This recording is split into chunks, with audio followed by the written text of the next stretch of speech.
Saludos y bienvenidos todos. Retomamos este informativo de Granada en este nuevo año 2022.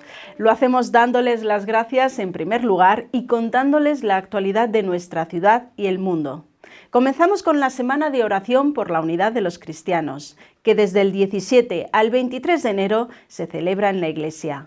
8 días en los que la Iglesia pide especialmente por el milagro de la comunión entre todos los credos. La Diócesis de Granada cuenta con representación de comunidades cristianas como la evangélica o la Iglesia Ortodoxa rusa, que celebra su culto desde hace unos meses en la Iglesia de San Bartolomé. En este tiempo se llevarán a cabo diversos momentos de oración ecuménica y diálogo entre miembros de las distintas confesiones. Esto ayuda en el camino de comunión y a recordar la importancia de las raíces comunes de nuestra fe. Este octavario concluirá con una Eucaristía el domingo 23 en la Basílica de las Angustias. Y ahora nos vamos hasta Albolote. Allí se encuentra la Asociación José Guardia Necesidades Sin Fronteras. Cada semana reparte en este pueblo casi 1000 kilos de comida. Esta ONG fue fundada por Pepe Guardia, profesor jubilado, y su esposa Adelina. Nació para ayudar durante la pandemia a los vecinos más necesitados del pueblo. Todo comenzó en una pequeña cochera convertida en almacén solidario para repartir comida y ropa. Mi madre ha tenido toda la culpa de todo esto. La Lola era una señora que vivíamos en el Albaicín y allí había siempre comida para el que llegara, ¿no? ¿Qué es lo que pasa? Que viene la pandemia y pasa lo que pasa. Nos encerramos, la gente empieza a perder trabajo y tienen que comer. Y bueno, se empezaron a acercar mucha gente a nuestra casa. Fuimos saliendo en los medios de comunicación y el ayuntamiento pues nos proporcionó este local, que es un local digno para gente digna, para que cojan alimentos dignos. Los alimentos que se reparten provienen del Banco de Alimentos, de donaciones de particulares y de empresas que aportan productos de alimentación básica como hortalizas o leche. Con ellos se alimenta a 40 familias del pueblo semanalmente. En el último año, esta ONG ha atendido a 400 personas afectadas por el COVID. También han repartido más de 15.000 mascarillas, especialmente a las personas indigentes. En nuestra sección de Santa Sede hablamos de la Jornada de Infancia Misionera que celebrábamos en la Iglesia Universal el 16 de enero. Es una obra del Papa que promueve la ayuda mutua entre los niños del mundo. Con el lema «Con Jesús a Jerusalén, luz del mundo», esta campaña educa a niños y niñas de entre 6 y 12 años en la fe y la solidaridad en sus colegios, parroquias y familias. Es una invitación a despertar el sentido misionero, el amor y la solidaridad con el prójimo y a colaborar personalmente con sus ahorros para los niños de las misiones. De esta manera, los niños ayudan a otros niños. La Infancia Misionera aportó en 2018 más de 19 millones de euros para los niños de todo el mundo en casi 3.000 proyectos.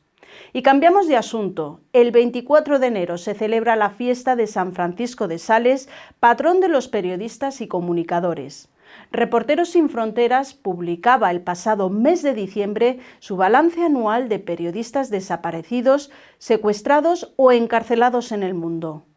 El documento informa de un incremento significativo en el número de periodistas encarcelados. Se calcula que en 2021 alrededor de 500 periodistas fueron encarcelados por ejercer su trabajo. Se ha reducido el número de periodistas asesinados debido en parte a la colaboración de las organizaciones que luchan en favor de la libertad de prensa en todo el mundo. México y Afganistán son los países más peligrosos del mundo para ejercer el periodismo, seguidos de India y Yemen. Llegamos a nuestro espacio de entrevista en la que hoy hablamos con un colega de profesión. Se llama Francisco Carrión, es granadino y acaba de ser galardonado con el Premio Lolo de Periodismo Joven que concede la Unión Católica de Informadores y Periodistas de España. Estuvo viviendo 11 años en Egipto, donde llegó con una beca de la agencia EFE y ha cubierto el golpe de Estado en este país y los inicios de la llamada Primavera Árabe. También ha estado en Jordania, Turquía y Grecia y ha cubierto el viaje apostólico del Papa Francisco a Abu Dhabi. Le damos ya la bienvenida. Saludos, Francisco. Saludos.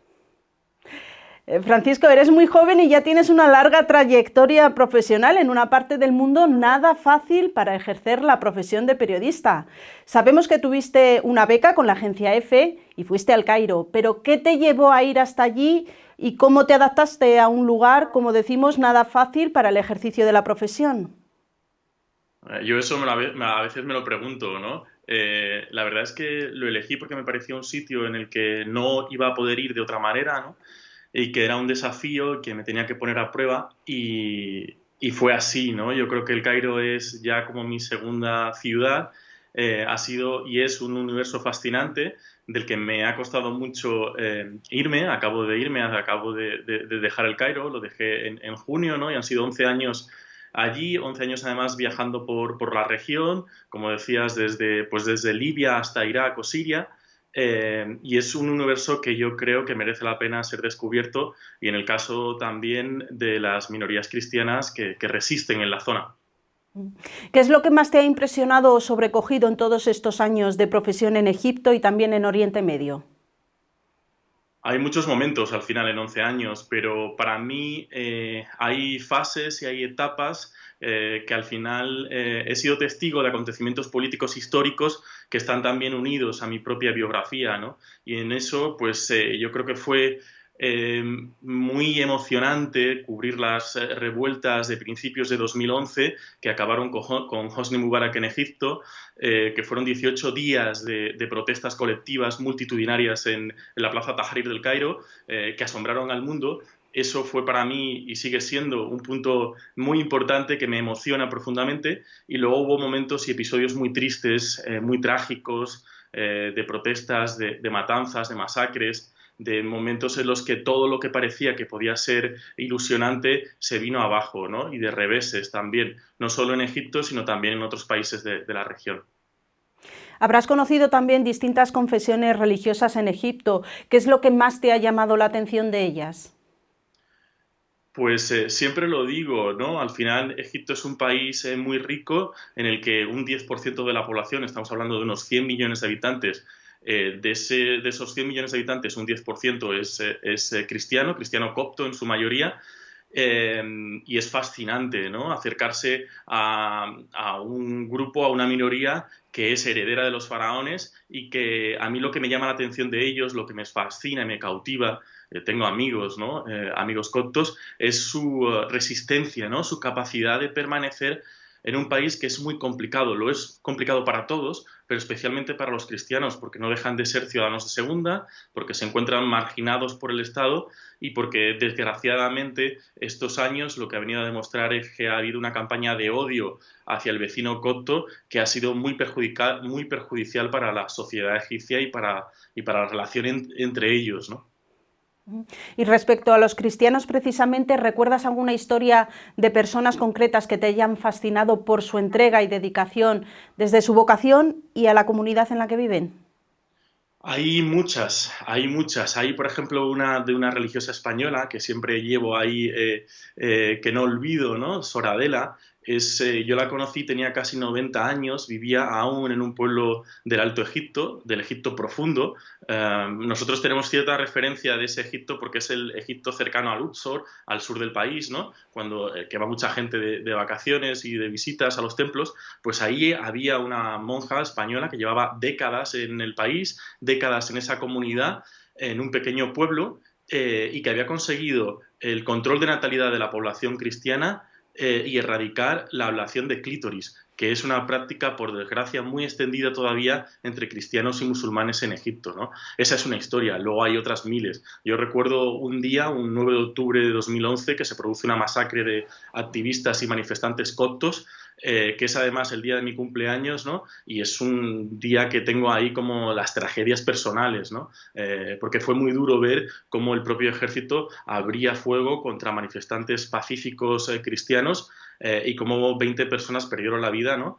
Y recuerdo especialmente el día después, cuando vamos a la morgue y los propios responsables de la morgue copta me piden que vea los cuerpos destrozados porque fueron apisonados directamente por los tanques y me pide que tome fotos, ¿no? Vamos a hablar ahora de la profesión del periodismo. ¿Cómo ves la situación del periodismo en España? Pues acabo de llegar, ¿no? Acabo de volver a España y para mí es un reto seguir siendo periodista y enfrentarme a contar mi propio país, ¿no?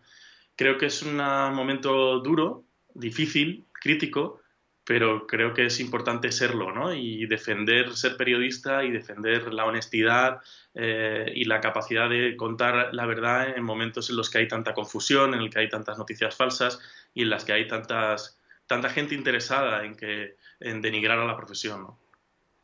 Y ya para terminar, Francisco, ¿qué rasgos dirías que debe tener un periodista que sea fiel a la verdad y con rigor, sin servilismos ideológicos? Pues hay que ser valiente y hay que preguntárselo todo. Y creo que no hay que tener verdades absolutas y hay que tener la capacidad de dudar siempre, ¿no? Y de poner en duda todo lo que te cuentan. Y ser capaz de con humildad y con sinceridad trasladar lo que uno ve y lo que a uno le cuentan, ¿no? Yo creo que sería básicamente eso, y la humildad de estar en los sitios y saber que uno con recursos limitados está intentando contar y trasladar algo a sus lectores o a sus telespectadores. Pues te damos las gracias por tu trabajo, por informarnos de lo que sucede, como decimos, en un mundo que es convulso y en una zona especialmente difícil. Ahora ya te tenemos en España y desde luego también te esperamos en tu tierra, aquí en Granada. Muchísimas gracias, así es. Nosotros terminamos, volvemos el 31 de enero en un nuevo informativo aquí en vatelevisión.com. Sigan más contenidos también en nuestra web y en nuestras redes sociales. Gracias a todos y hasta pronto.